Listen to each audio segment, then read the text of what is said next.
இன்னைக்கு ஹோட்டல் ஸ்டைலில் தேங்காய் சட்னி வாங்க எப்படி செய்யுதுன்னு பார்க்கலாம். ஒரு மிக்ஸி ஜாரில் 2 கைப்பிடி அளவுக்கு ஃப்ரெஷ்ஷான தேங்காய், ஒரு துண்டு இஞ்சி, காரத்துக்கு தகுந்த மாதிரி பச்சை மிளகா, 1.5 கைப்பிடி அல்ல, ஒரு கொத்து கொத்தமல்லி, தேவையான அளவுக்கு உப்பு, ஃபைனலாக 4லேருந்து 5 பல் பூண்டு எல்லாத்தையும் ஒன்றா சேர்த்து கொஞ்சம் கொஞ்சமாக தண்ணி விட்டு நைஸாக அரைச்சி எடுத்துக்கோங்க.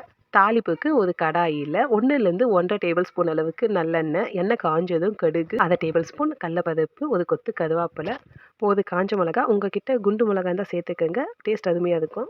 ஒரு பிஞ்ச் அளவுக்கு பெருங்காயத்தூள் சேர்த்து 2 செகண்டுக்கு மட்டும் வதக்கிட்டு நம்ம ஏற்கனவே ரெடி பண்ணி வச்ச சட்னியை இது கூடவே நல்லா மிக்ஸ் பண்ணி எடுத்துக்கலாம். அவ்வளோதான், நம்ம சிம்பிளான ஹோட்டல் ஸ்டைல் தேங்காய் சட்னி ரெடி ஆகிடுச்சு. இப்போ சூடான தோசை கல்லில் உங்களுக்கு விருப்பம் இருக்கிற மாதிரி முருகலாவோ இல்லை கல் தோசையோ ஊற்றி நல்லெண்ணெய் கொஞ்சம் தாராளமாக சேர்த்து கல் தோசை ஊற்றி எடுத்துக்கலாம்.